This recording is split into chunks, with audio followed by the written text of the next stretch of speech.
Kitten Clone is the brand new book by the renowned author, you know him, you love him, Doug Coupland. Great to have you here on Breakfast Television. Hello, Riaz. You know, this was a fascinating read because I want to dig right into the background of Alcatel-Lucent, the telecommunications company that myself, I didn't know much about, and a lot of people don't. Nobody knows about it. Tell us about this company.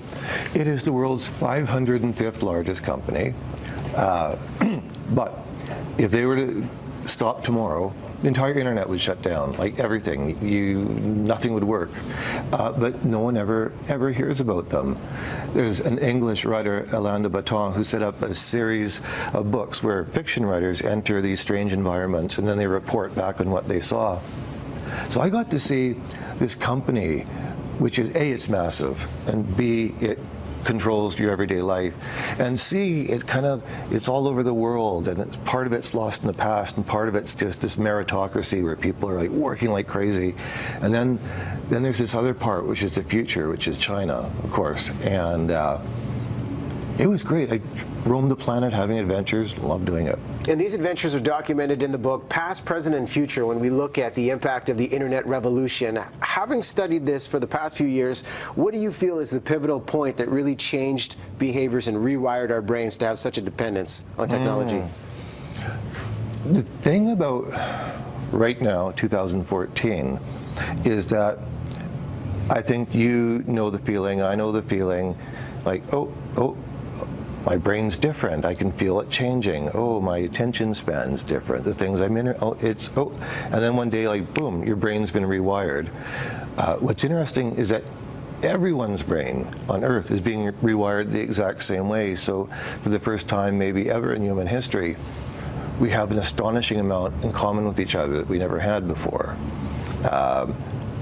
Is that a good thing or a bad thing? I'm not sure. Well, comment on this then, because in this book you allude to the fact that the way we obtain information from the internet is like drinking water from a fire hose. So when we look at the long-term consequences of drowning in data, what do you see? I mean, it's beneficial we're so connected, but then at the same time, the collapsing attention span, I mean, that comes at a cost. Because there's going to be ever more information, again, being fire hosed at you, filters, and more filters. How do you get what's important to you? How do you not drown? We all know that kind of overwhelmed-y feeling.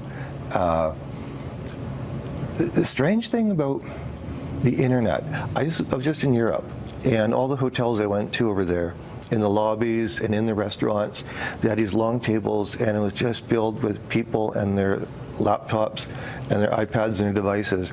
No one's talking, but everyone's like happy together just to be in the room, kind of like birds on a telephone line. And it kind of surprised me that human beings actually want to be connected as much as they do. I'm sort of a misanthrope that way.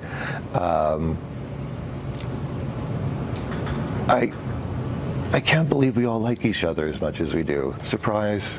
Do you think emotionally we are more impoverished than we've ever been with the dependence on technology, given that example? No, because aliens didn't come down from outer space and hand us all this technology. We human beings made it. And because of that, it's not alienating, it's humanating. We can only learn things about ourselves that we never would have if we hadn't had it. I mean, one thing, a very common thing, like someone was asking, do I miss my pre-internet brain? What I miss is being able to BS people at a dinner party and being able to tell an urban legend or an urban myth as if it really happened. And nowadays out comes the iPad like, wrong. Or, who's that actress that was in that Japanese movie in 1975? Like, oh, there's the name. And you can't get away with as much stuff, but there's so many more things you can learn, and I'm an optimist that way. Yeah. Some of the stats that came out of your book when you talk about global energy consumption, 2% is from the internet. What do you see in the future? Because I know there's commentary on cloning and what the future could be. What do you truly see for the internet space and how much more it's going to change of how we connect? Well, the number one issue for humanity, I think, in this century is the internet. Is it going to favor individuals over the group or the group over individuals? If you look at the Mideast, if you look in China, you have this, put it this way, you'd never invite someone over to your house to go on the internet together. It's just stupid. It's just this thing that you do entirely alone, and yet it creates new groups. It expands pre-existing groups. But does it, we have the global village. Is it going to favor you as the individual, or is it going to favor your family, your society, your religion, what have you? We don't know yet. So you go to the Mideast or China, and suddenly Twitter saves the day, and then boom, the old guys are in charge again. And then suddenly Craigslist saves the day, and then boom, the regime comes in. So we've got this pendulum going back and forth. And I think we're in this era that began with 9/11, obviously.